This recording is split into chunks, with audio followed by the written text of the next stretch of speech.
네, 학생 여러분 안녕하세요. 예, 부천대학교 부천융합지원센터장을 맡고 있는 오형민 교수입니다. 오늘 여러분들하고 함께 아마존이라는 그 회사에 대해서 좀 알아보겠습니다. 뉴 노멀 시대의 크로스보더 이커머스 뭐 이렇게 좀 표현이 좀 길긴 한데 코로나로 인해서 모든 사회, 경제, 문화가 새로운 기준, 표준이 정립되는 그런 상황을 우리가 뉴 노멀 시대라고 얘기합니다. 이런 시대에서 국경을 넘나들고 제품과 물건이 무역, 상품이 이동하는 그런 것을 우리가 크로스 보더라고 하는데, 소위 말해서 이제 우리가 온라인에서의 그 전자상거래를 얘기하게 되겠습니다. 아마존이라는 회사가 어떤 회사인가 한번 살펴보겠습니다. 코로나가 생기고 나서 인터넷을 통해서 제품이 얼마나 팔리는가에 대해서 한번 어떤 통계를 한번 설문조사도 하고 통계조사를 했는데, 미국의 같은 경우는 이커머스의 방문 횟수가 무려 36.7% 정도 증가를 했다고 합니다. 그리고 이커머스가 코로나가 끝나고 나서도 계속 진행될 것인가에 대해서도 질문했더니 응답자의 64%가 코로나가 끝나더라도 이커머스는 영구적으로 계속 유지 내지 성장이 될 거라고 응답을 했습니다. 그리고 작년 기준으로 미국의 소매업 성장은 전반적으로 마이너스였습니다. 오프라인 쪽에서 14%, 더 전체적으로 한 10% 정도 마이너스인데, 이 온라인만 무려 18% 정도가 증가한 것으로 나타났습니다. 그 중에서도 카테고리로 봤을 때 식품이 가장 급성장을 한 걸로 나타났습니다. 무려 110% 증가를 했고요. 아무래도 코로나로 인해서 재택근무나 집에서 음식을 주문하는 경우가 한국뿐만 아니라 미국도 마찬가지로 많이 늘었다는 얘기죠. 전자 분야, 도서 분야가 특히 또 많이 늘어났고요. 아마존이 팔고 있는 제품 중에서 중소기업 제품은 얼마나 될까? 무려 한 2억 개 이상의 중소기업 제품이 판매가 되고 있고, 그것은 아마존 전체 제품 거래 중에서 50%가 넘는 것으로 나타났습니다. 이걸 봤을 때 아마존은 미국에서 가장 최대의 이커머스 업체이면서 코로나 시기에 급성장하고 있는 회사라는 것을 알 수 있습니다. 자, 회사에 대해서 한번 살펴볼까요? 아마존은 1994년도에 처음 설립이 됐습니다. 지금으로부터 거의 한 30년 가까이 전에 설립이 됐죠. 처음에는 인터넷 서점, 책을 판매하는 그런 쇼핑몰로 출발했습니다. 책만 전문적으로 파는 단일 쇼핑몰로 출발했는데, 그리고 나서 2003년이 돼서 처음으로 이 수익을 내기 시작했습니다. 그러니까 한 9년간 적자를 유지를 했다는 얘기죠. 2003년에 첫 이익이 발생했고, 회사 이름은 정식 이름은 아마존닷컴입니다. 그리고 창업자는 제프 베이조스. 뒤에서 자세하게 또 이 창업자에 대한 설명을 하겠습니다. 회사의 소재지는 미국 워싱턴의 시애틀입니다. 그리고 이 회사는 전 세계의 브랜치, 즉 지사들을 갖고 있습니다. 한국에도 아마존 코리아라는 회사가 지금 들어와 있습니다. 처음에는 책을 중심으로 전자상거래를 시작했는데, 지금은 이 전자상거래의 품목이 엄청 다양하게 늘어났고요. 또 웹서비스, 즉 크라우드 서비스, 빅데이터를 기반으로 하는 그런 크라우드 서비스의 비중이 상당히 커져 있고, 그 외에도 또 언론이나 미디어 광고, 이런 미디어 사업도 활발히 하고 있습니다. 특히 우리가 눈여겨봐야 될 것은 AI와 빅데이터, 그리고 자율주행, 그 다음에 종합물류, 자율 드론 배달, 이런 다양한 영역으로 사업이 전개가 되고 있습니다. 아마존의 시가총액은 현재 한 2조 달러가 좀 넘는 것으로 보입니다. 그리고 매출은 연 한 3,861억 달러. 그리고 아마존에 고용된 인원은 147만 명, 전 세계적으로 고용된 인원이겠죠. 그리고 전 세계 175개의 물류센터를 갖고 있습니다. 현재 200개국에 거쳐서 사업을 아마존 고객들이 있고요. 그 다음에 아마존의 그 우수 고객들의 모임인 프라임 회원이 한 2억 명이 넘습니다. 그리고 아마존은 현재 전 세계에서 한 3억 명 정도가 아마존을 이용해서 제품을 구매하고 있습니다. 입점 방식은 아마존 글로벌 셀링이라는 방식을 통해서 아마존에 들어가서 제품을 팔 수가 있습니다. 그래서 저희 부천대학교가 아마존을 입점해서 제품을 팔고 싶은 셀러들, 특히 부천의 중소기업들, 우리 부천대학교 가족기업들이 아마존에 들어가고 싶어도 들어가는 방법이나 절차를 잘 모르는 것 같아서 얼마 전에 바로 이런 입점과 관련된 설명회 내지 상담회를 개최를 했습니다. 그래서 그때 아마존 코리아에서도 참석을 해주셨고 또 많은 기업들이 와서 한 30여 개 기업이 와서 설명회를 듣고 간 바가 있습니다. 이 회사를 한마디로 이제 평가하면 이렇게 볼 수 있습니다. 글로벌 기업들 중에서 가장 다양한 분야에 끊임없이 투자하고 도전하는 혁신 기업이다, 이렇게 얘기할 수 있습니다. 그러니까 책이라는 품목에서 출발했지만 다양한 품목으로 확대하고 다양한 영역으로 서비스를 넓혀가고 있는 지칠 줄 모르는 회사다, 이렇게 보시면 되고요. 실패한 것도 많습니다. 아마존이 한 사업이 모두가 다 성공한 건 아니지만 도전과 혁신 덕분에 지금도 계속 성장 신화를 이어가고 있습니다. 이 회사 이름이 아마존이라고 한 것은 아마존 강이 세계에서 가장 긴 강이기 때문에 아마 이런 이름을 쓴 것 같습니다. 창업자가 이 이름에 상당히 매력을 느껴서 정한 것 같고요. 보시다시피 아마존은 다양한 영역의 서비스를 준비하고 있습니다. 현재 아마존의 주요 사업 부문을 보면은 이커머스가 이제 가장 주력이 되겠고요. 물류 배송 분야, 식료품, 패션, 그다음에 웹 서비스, 그리고 AI 분야가 있고요. 등 다양한 영역으로 사업들이 전개되고 있습니다. 창업자에 대해서 한번 살펴보겠습니다. 창업자 제프 베이조스. 정식 이름은 제프리 프레스턴 제프 베이조스라고 합니다. 좀 이름이 길죠. 64년생입니다. 지금 58세, 우리 나이로 58세라고 보면 되겠죠. 출생은 어머니가 17살에 고등학교 때 제프 베이조스를 낳았다고 하는데, 이분에게 많은 영향을 미친 분은 어머니가 재혼을 했는데 재혼한 분이 사업가였던 것 같습니다. 대기업에 임원을 하시고 이 사업 비즈니스에 대해서 많은 것들을 아들한테, 양아들한테 이렇게 잘 알려줘서 이 창업을 하는데 상당히 많은 도움을 줬다고 합니다. 실제로 투자도 해주는 걸로 알고 있습니다. 94년도에 설립이 됐고요. 99년에 와서는 타임즈의 올해의 인물에 선정이 된 바 있습니다. 그리고 2000년에는 블루 오리진이라는 회사를 설립을 해서 우주 여행선 프로젝트를 지금도 진행하고 있습니다. 즉 달나라 여행 관련 프로젝트를 하고 있다는 얘기죠. 2003년 처음으로 이익이 발생됐다고 아까 말씀드렸죠. 그리고 2013년에 언론사인 워싱턴 포스트지를 인수를 합니다. 그래서 미디어 사업을 전개하고 있고요. 2018년 아마존의 시가총액은 1조 달러를 돌파했고 지금은 한 2조 정도 간 것 같습니다. 전체 지분의 16%를 이 창업자가 갖고 있습니다. 이걸 돈으로 환산하면 한 200조 정도. 그래서 세계의 가장 1위 부자의 자리를 한 몇 년간 유지를 하다가 얼마 전에 9월달 포브스지가 발표한 세계 부자 순위에서 4년 만인가 5년 만에 2위로 밀려났습니다. 어쨌든 1위를 지키다가 2위로 했는데 어쨌든 굉장한 어떤 그런 부를 축적했고 또 지금도 활발하게 경영에 활동을 하고 있습니다. 물론 이제 대표이사 CEO는 다른 분으로 하고 있고 본인은 이제 설립자로서 뒤에서 어떤 여러 가지 사업에 대한 조언이라든가 자문을 하고 있는 것으로 보입니다. 아마존의 성장 과정은 초기에 창업 단계에서는 제프 베조스가 주로 의사결정 이런 것들을 했고요. 2001년 성장 1단계, 그다음 2007년 성장 2단계, 그리고 2003년 이후에는 3단계로 해서 단계별로 성장을 쭉 해왔고요. 그때마다 사업의 영역이 더 넓어지고 다양해지고 또 많은 어떤 전문 경영자들이 임원들이 영입이 되고 그랬습니다. 그래서 현재 아마존은 이렇게 창업 후에 순조롭게 성장을 해오고 있다는 것을 아시면 될 것 같습니다.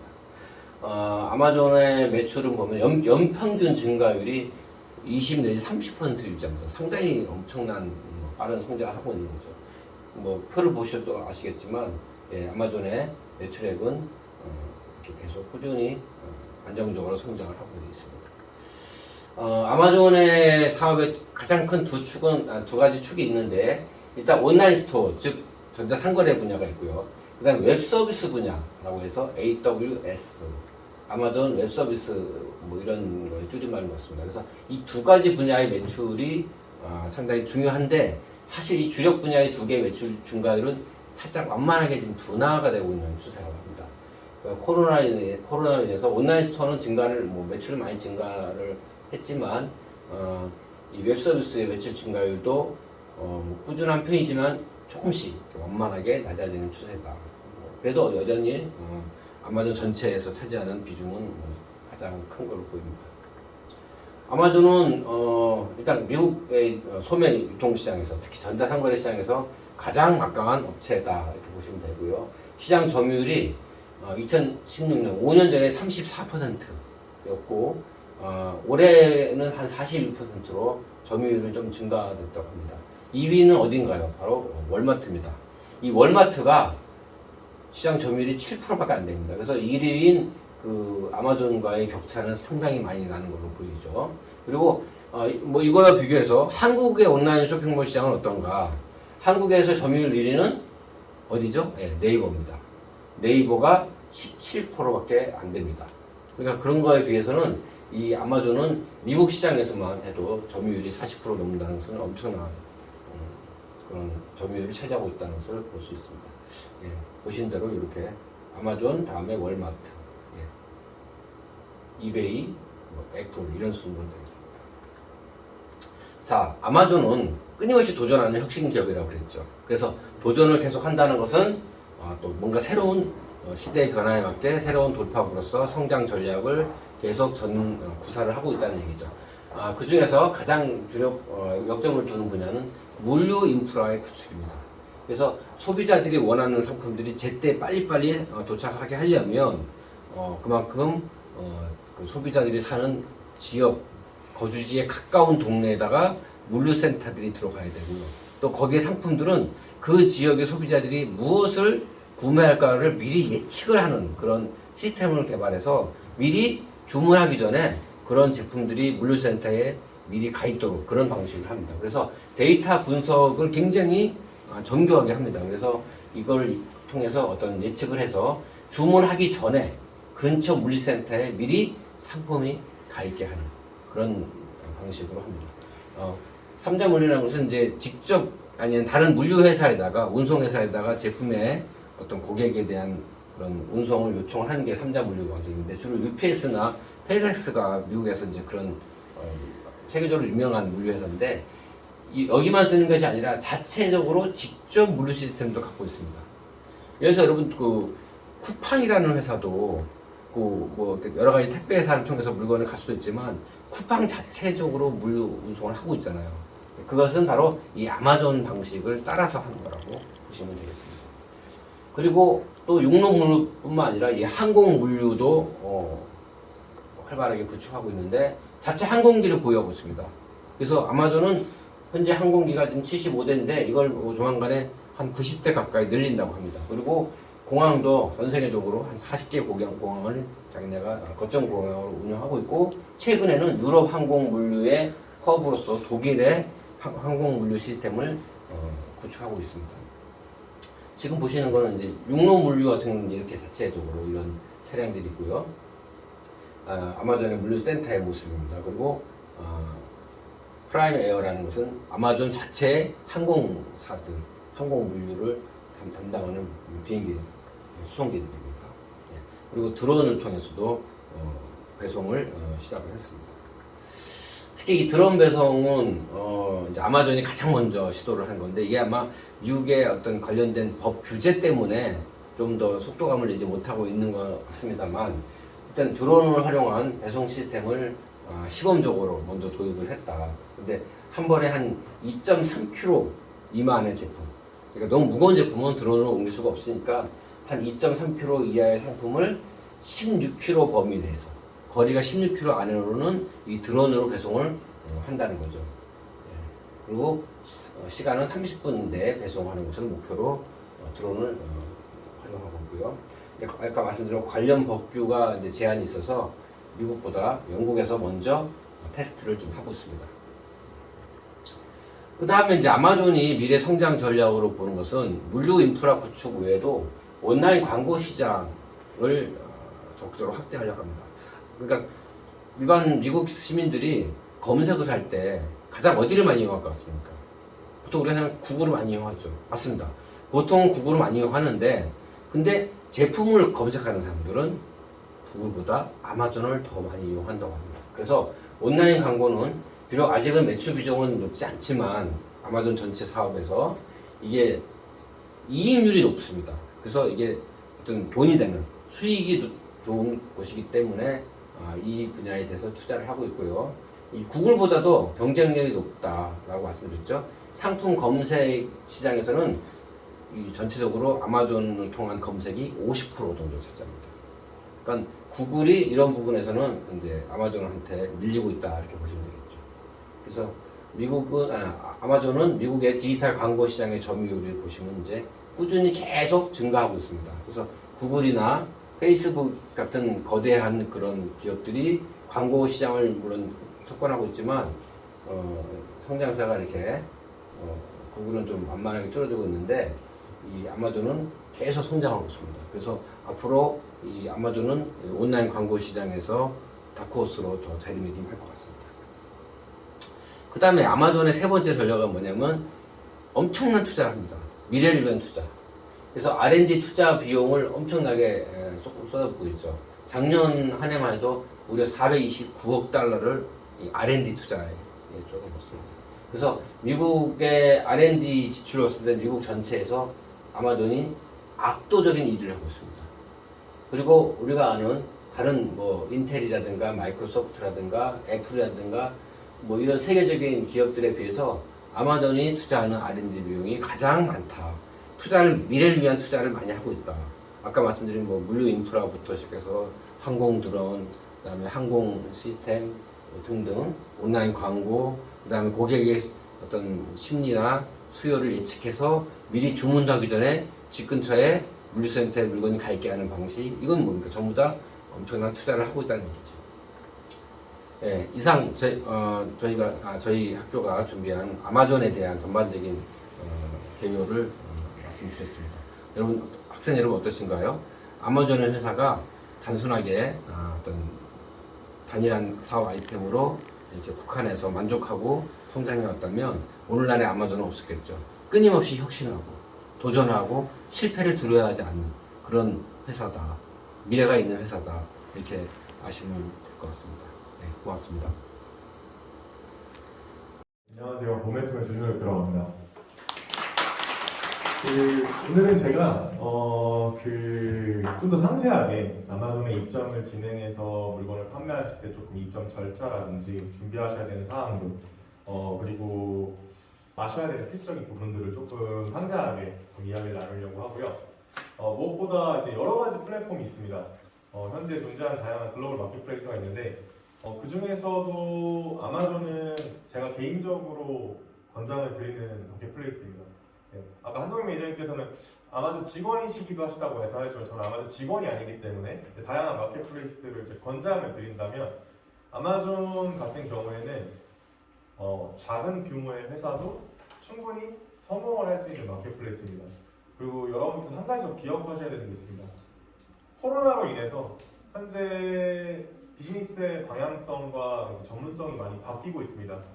전에는 저희가 좋은 제품을 만들어서 전시에 가면 됐고, 좋은 제품을 만들어서 다양한 바이어들한테 제품을 넘기기만 하면 매출이 발생되는 구조였습니다. 하지만 현재는 저희가 좋은 제품을 만들어서 이 제품을 브랜딩하고 이 제품을 또 좋은 팔로워를 만들어내지 못하면 좋은 제품들도 빛을 보지 못하는 많은 안타까운 상황들이 발생하기 때문에 온라인을 활용한 회사를 홍보하는 마케팅 역량이 지금 너무나 중요한데 아마존을 실제로 입점하셔서 활용하시는 부분만큼은 그 역량을 완벽하게 그 회사에서 본인의 역량으로 가져가실 수 있는 부분이라고 솔직히 좀 말씀을 드리고 싶어요.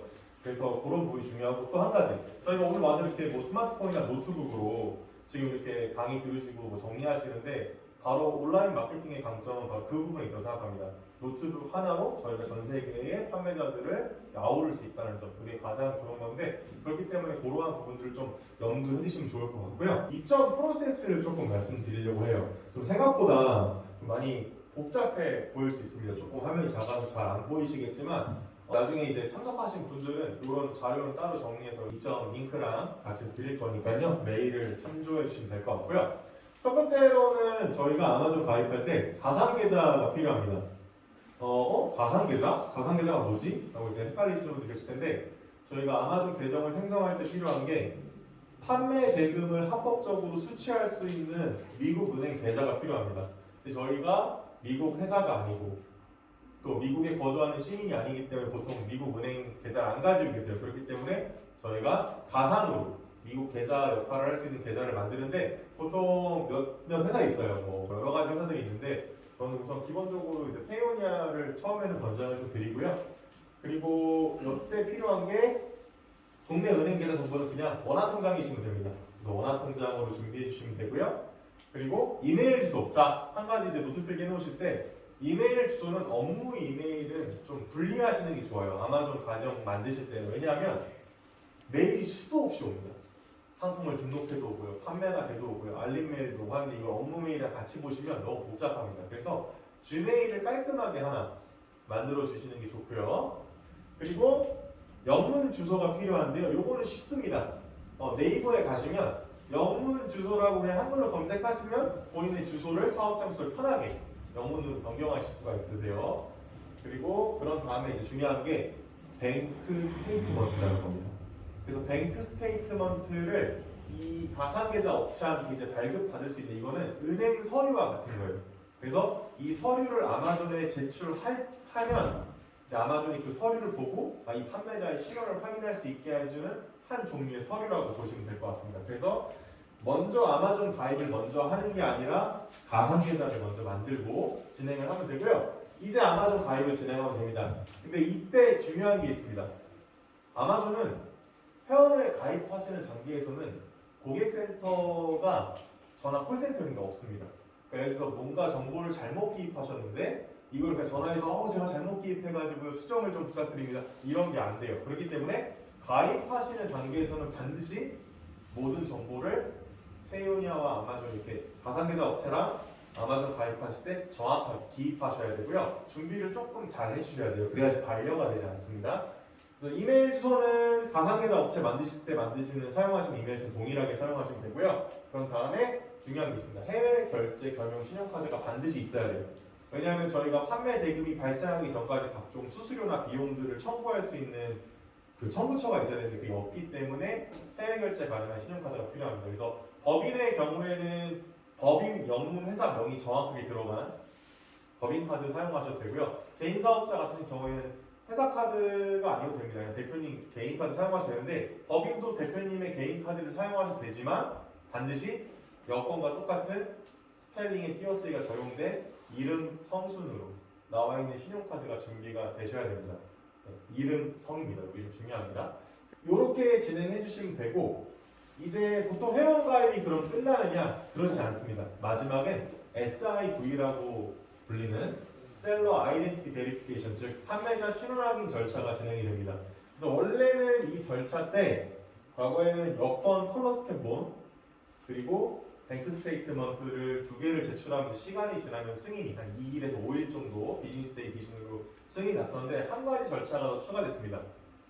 대표님께서 여권을 가지시고 아마존 코리아 직원분하고 라이브 비디오 콜 합니다. 그래서 10분에서 15분 정도 실제 이 회사의 대표님이 여권, 실물 여부 확인하고 이런 간단한 절차이기 때문에 영어로 진행되는 게 아니고 한국말로 진행이 됩니다. 그래서 요거를 진행을 해 주시면 이제 아마존 판매자 계정 생성이 완료가 됩니다. 요 기간은 적어도 한 넉넉하게 일주일에서 2주 정도를 생각하시면 좋을 것 같아요. 신용카드가 없으신 분들은 이제 발급받고 준비하시면 조금 더 시간이 더 소요될 수 있습니다. 그래서 계정이 생성이 되면 이제 딱 두 부류로 나뉩니다. 즉각적으로 판매를 할 수 있는 업체와 카테고리 승인을 받아야 되는 업체가 있습니다. 그래서 카테고리 승인이라고 하는 건 간단하게 이렇게 이해하시면 좋을 것 같은데요. 저희가 조금 미국에 수출을 하는 데 있어서 어떤 인증과 그 통관에 문제가 안 생기기 위해서 받으셔야 되는 어떤 절차들이 있잖아요.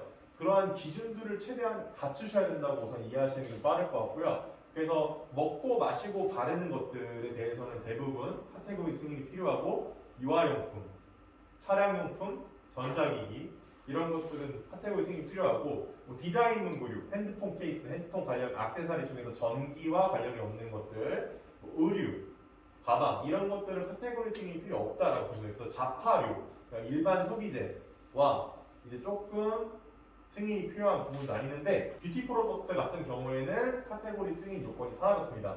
한 가지 중요한 게 있습니다. 과거에 전자상거래가 활성화되지 않았을 때는 한국 패키지를 그냥 발송을 해도 문제가 없었어요. 근데 이제 카테고리 승인 요건 자체에서 요청하는 게 뭐냐면 판매하고자 하는 그 아마존 해당 국가의 언어로 된 제품 설명이 있어야 됩니다. 보통 이게 패키지 없을 경우에는 라벨링을 진행을 해주셔야 돼요. 그래서 그 해당 국가의 언어로 라벨링을 진행을 하는데 그러한 것들이 좀 준비가 되어 있으시면 훨씬 더 판매가 좀 수월하다. 여기서 한 가지 팁을 드리면 수출을 할 때 저희 우리나라가 되게 지원을 많이 합니다. 아까도 되게 사장님께서 말씀 잘 해주셨는데 다양한 패키지, 뭐 패키지서부터 번역 여러 가지가 있습니다. 이러한 사업들을 잘 활용하시면 제가 이제 권장드리는 건 딱 아마존을 시작하시고 1년 동안만 그러한 다양한 사업들을 활용해서 딱 안착을 하시면 아마존 반드시 여러분들한테 되게 중요한 판매처의 확보가 될 것이고 매출이 성장하실 것입니다. 그래서 이렇게 되면 상품 등록이 되고 판매가 가능하신데 한 가지가 더 있어요. 아마존 좀 중요하죠? 아마존에 독특한 시스템이 있습니다. 바로 배송 시스템이요. 그래서 이 FBA라고 부르는 Fulfillment by Amazon. 아마존 창고에 제품을 저희가 보내놓고 판매를 하는 방식인데 요거를 처음 접하시는 분들이 되게 많이 오해를 하세요. 아마존은 입고 수량에 제한이 없습니다. 그래서 저희가 처음에 막 몇천 개, 몇만 개를 보내야 되는 게 아니라 3개, 5개, 10개, 50개, 100개 여러분들의 원하시는 상황에 맞게 판매를 시작해 볼 수 있으세요. 그렇기 때문에 부담이 없어도 되고요. 관건은 이겁니다. 저희가 물건을 보관하고 배송비가 나오는 것만 생각을 하시는데 보관을 해 놓으면 판매가 발생이 되면 아마존이 보관했던 걸 꺼내서 포장해서 발송해주고 교환이나 환불이나 어떤 CS가 필요할 때 아마존이 먼저 선대응을 해주는 그 부분이 그 비용이 다 그 FBA fee 들어가 있는데 이 부분이 많이 희석이 좀 되는 건 좀 안타깝거든요. 그래서 1인 기업이나 담당자 한 명이 실제로 아마존을 하셔서 내실 수 있는 매출이 상당히 커요. 근데 그게 가능한 이유는 저희가 배송이나 이런 것들을 한번 보내놓기만 하면 판매가 계속 이루어지는 구조를 만들어내기 때문에 그렇습니다. 그래서 FBA 창고에 상품을 보내면 저희한테 창고를 지정해줘요. 저희가 어떤 상품을 몇 개를 보내려고 한다. 그럼 아마존이 어디에 있는 어느 창고로 물건을 보내세요. 이런 식으로 정보를 줍니다. 그럼 그렇게 해서 물건을 발송을 하면 창고에 도착해서 적재가 되면 이제 판매 개시가 된다고 보시면 될 것 같고요. 물론 저희는 좀 부피가 무거워요. 그리고 이 주문이 들어올지 안 들어올지 몰라서 저희는 FBA가 좀 어렵습니다 하시는 분들은 걱정 없이 주문이 들어오면 판매자가 발송하는 방식으로 진행을 하셔도 무방합니다. 그렇기 때문에 두 가지 방식이 다 가능하지만 일반 소비재이기 때문에 저희가 웬만하면 현지에서 판매되는 기업들하고 동일한 구매 조건을 만들어 주시는 게 가장 중요한 부분이다라는 것을 꼭 염두에 두시면 좋을 것 같습니다. 그래서 입점 시에 좀 고려해야 되는 비용 체계가 있습니다. 첫 번째는 월 이용료입니다. 아마존 같은 경우에는 계정을 생성하는 그 시점에서부터 프로페셔널 어카운트 같은 경우에는 월 39불 99의 이용료가 발생합니다. 다만 첫 달은 부가세가 포함돼서 43불 99. 두 번째 달서부터는 39불 99로 다시 이제 정상화가 되는데 요거는 종신계약이 아니고 저희가 언제든지 다운그레이드를 할 수가 있습니다. 계정을. 그래서 요거 저희가 프로페셔널 계정을 유지하는 상태일 때만 부과가 된다고 보시면 될 것 같고요. 그리고 상품 판매 수수료가 있습니다.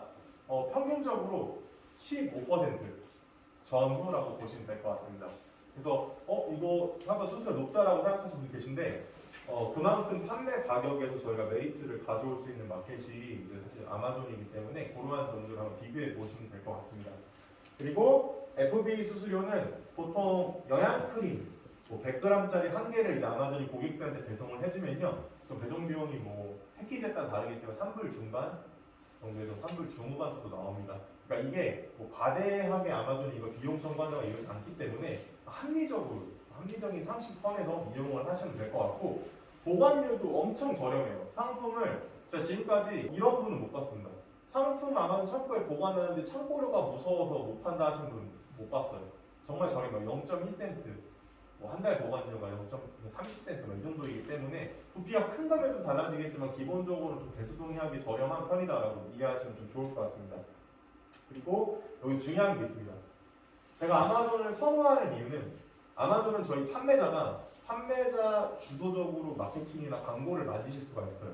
그래서 이걸 통해서 실제로 담당자의 역할에 따라서도 매출이 나오고 안 나오고가 나뉘게 됩니다. 근데 이 시스템이 아마존이 정말 체계적으로 공평하게 잘 되어 있습니다. 그래서 아마존의 이 광고, 그래서 매출 증진을 위한 이 내부 키워드 광고는 저는 기본적으로 필수적으로 진행하셔야 된다고 보고 있고요. 요것들을 익숙하게 다루실 수 있으시면 사실 뭐 네이버나 쿠팡 그 외에 마켓플레이스의 키워드 광고를 만드시는 것 또한 큰 문제가 없다라고 보시면 될 것 같습니다. 네, 그 다음 이제 그래서 프로페셔널 계정 아까 한 번에 설명드리고 한 번 더 찝어드리면 개인 계정하고 프로페셔널 계정이 있어요. 근데 기업들 같은 경우에는 개인 계정 사용하시는 게 거의 의미가 없으세요.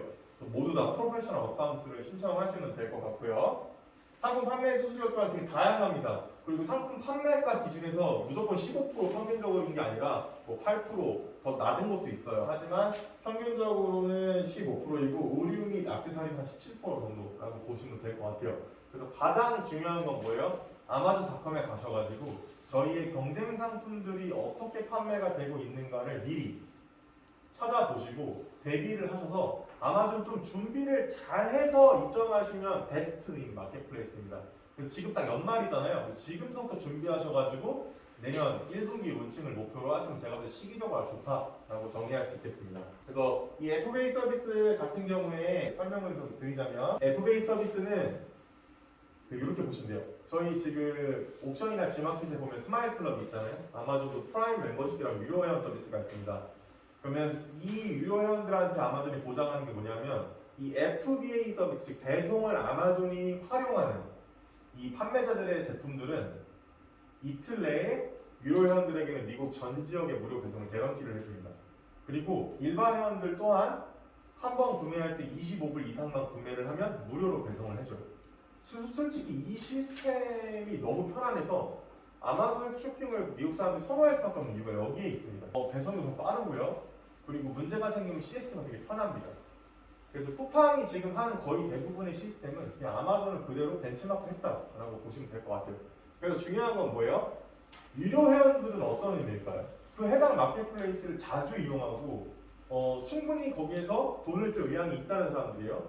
그 사람들을 먼저 저희의 고객으로 만들 수 있고 아마존이 지금 현재 FBA 창고에 넣어서 보관해서 배송을 하는 상품의 가짓수가 3천만 가지 이상입니다.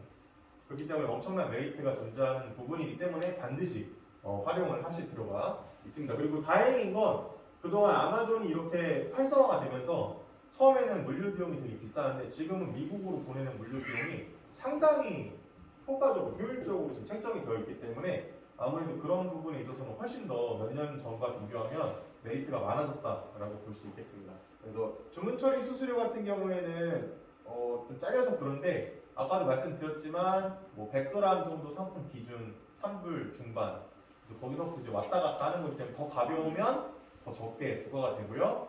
그래서 스몰 앤 라이트 아주 가볍고 적은 상품이 아닌 이상에는 보통 평균적으로 2불 80서부터 배송비가 붙는다고 보시면 될 것 같고요.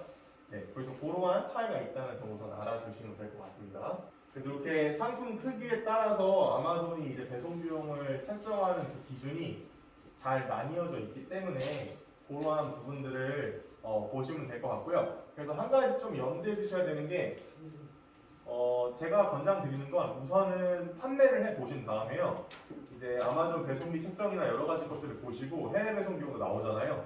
그 패키징을 조금 더 과대 포장형을 제거하시고 이제 아마존 맞춤형 패키징을 점점 준비하셔가지고 추후에 이제 해외 다양한 국가에 판매하시는 것들도 용이하게 준비하시는 게 훨씬 더 경쟁력을 갖추시는 데 도움이 된다라고 좀 정의할 수 있겠습니다. 그래서 이제 기본적으로 물류 비용이 옛날과는 다르게 많이 저렴해졌고요. 한 가지 조금 아쉬운 거는 원래는 해상 비용이 또 저렴했는데 이제 코로나 시점에서 계속해서 작년에 조금 해상 비용이 많이 올랐어요. 그래서 그 부분은 좀 아쉽지만 기본적으로는 옛날에는 보통 킬로가 20kg면 기본적으로 뭐 20만 원 이랬는데 요즘은 15만 원, 14만 원에도 물건을 보낼 수 있고 대단히 좋기 때문에 권장을 드리면 초반에 소량으로 보내서 테스트를 하실 때는 항공으로 보내시고요. 그런 다음에 판매량이 좀 많아지시면 해상으로 전환하시는 방식으로 진행하셔도 충분히 진행이 가능하다라고 보시면 될 것 같습니다. 그래서 한 가지 더 팁이 있습니다. FBA 창고 수수료가 이게 시즌마다 조금 달라지는데 1월서부터 9월까지와 10월서부터 12월까지로 나뉜다고 보시면 돼요. 이게 왜 그럴까요? 여러분들 이제 아마존에서 연말이 되게 중요합니다. 소비 심리가 가장 극대화가 되고요. 매출이 가장 많이 나오는 시점이기 때문에 1월부터 9월은 성수기, 10월부터 12월은 극성수기라고 보시면 되고요. 그렇기 때문에 이때는 창고가 엄청 붐빕니다. 그래서 이제 보통 아마존은 공간, 입방 피트당의 보관료를 받는데 이때 이 입방 피트당 보관료가 올라간다라고 보면 한 3배 정도 증가한다. 근데 사람들은 솔직히 저도 저희 고객사들이나 제가 판매를 한다고 해도요. 이거를 별로 중요시하게 보진 않습니다. 어차피 파는 거기 때문에. 근데 이렇게 된다는 점을 저희가 알고 있어야 순이익 계산에 이런 게 도움이 되기 때문에 이런 것들을 정확하게 알고 진행하시면 좋을 것 같아요. 보통 12월 기준으로 평균 월 대비 최소 2배. 그리고 제가 이제 경험했던 거는 25배까지의 매출 증진이 이 크리스마스 시즌에 있기 때문에 이러한 것들 잘 보시면 될 것 같고요. 한 가지가 더 있습니다. 제가 이제 아마존 진행하실 때 이제 추천드리는 거는 반드시 미국 상표권을 등록하시고 판매를 하시기를 권장을 드려요. 지금 포트라의 지적재산 받기 그 IP데스크 연락해 보시면 이 미국 상표권 취득하는 거에 비용의 절반을 지원을 해주거든요.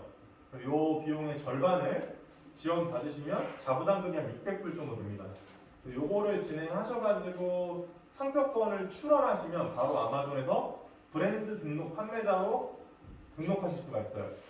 이렇게 되시면 여러분들께서 브랜드 판매자로 활동할 수 있고 이 브랜드 등록 판매자만 누릴 수 있는 아마존에 샵을 오픈한다거나 상세 페이지에 이미지를 원하는 대로 넣는다거나 동영상을 추가한다거나 체험단을 모집한다거나 하는 여러 가지 것들 그리고 추가적으로는 브랜드 등록 셀러만 했으면 광고까지도 진행이 가능합니다. 그렇기 때문에 저는 추천드리는 게 600불이 그렇게 사실 큰 돈이 아닙니다. 그래서 나중을 위하신다면 이 미국 상표권은 반드시 입점하시는 그 시점에 같이 준비하셔서 모든 기능들을 원활하게 이용하시고 저희의 제품의 브랜딩을 잘 만들어 나가시는 것을 진심으로 추천을 드리면서 요거 꼭 알아두시면 될 것 같고요. 그 아마존에서 지금 IP 엑셀러레이터라고 하는 프로그램 운영 중에 있습니다. 원래 미국 상표권 정식으로 취득하실 때는 6개월에서 12개월 그 이상도 걸리는데요. 요 아마존 IP 엑셀러레이터에 들어와 있는 업체들을 활용한 진행하시면 4개월 정도면 상표권 등록이 가능합니다. 그래서 출원만 하여도 브랜드 등록 판매자로 할 수 있기 때문에 한번 보시면 그 아마존 가셔서 상품 검색해 보시면 구분이 확 되실 거예요. 상세 페이지에 상세 이미지가 없는 기업과 상세 이미지가 들어가 있는 기업들, 그래서 블루만 표현하느냐, 이미지와 동영상을 쓸 수 있느냐 이런 차이가 너무 크기 때문에 이런 것들은 명확하게 이해하시고 진행하시면 도움이 많이 되실 것 같아요.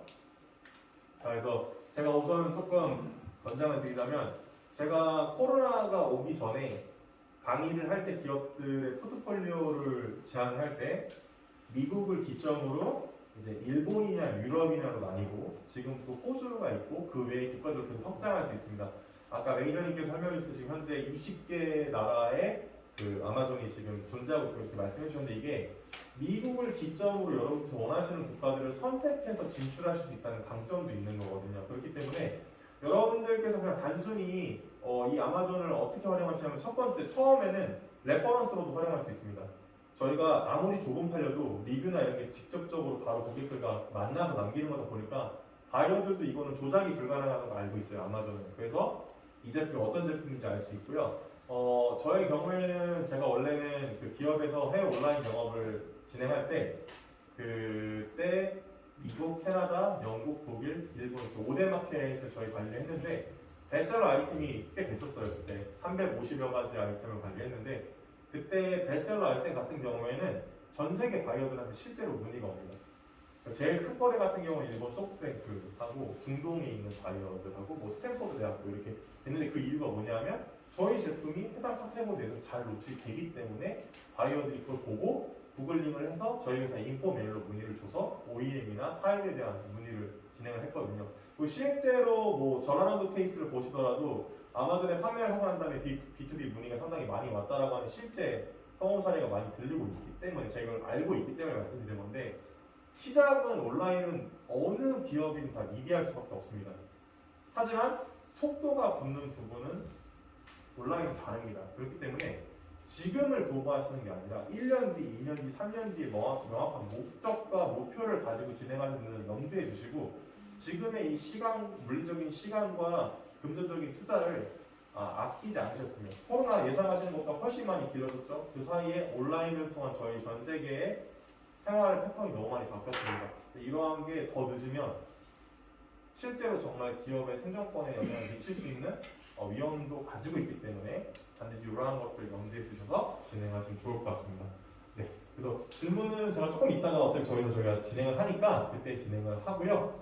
네, 그래서 제 발표는 여기서 마치도록 하겠습니다. 감사합니다.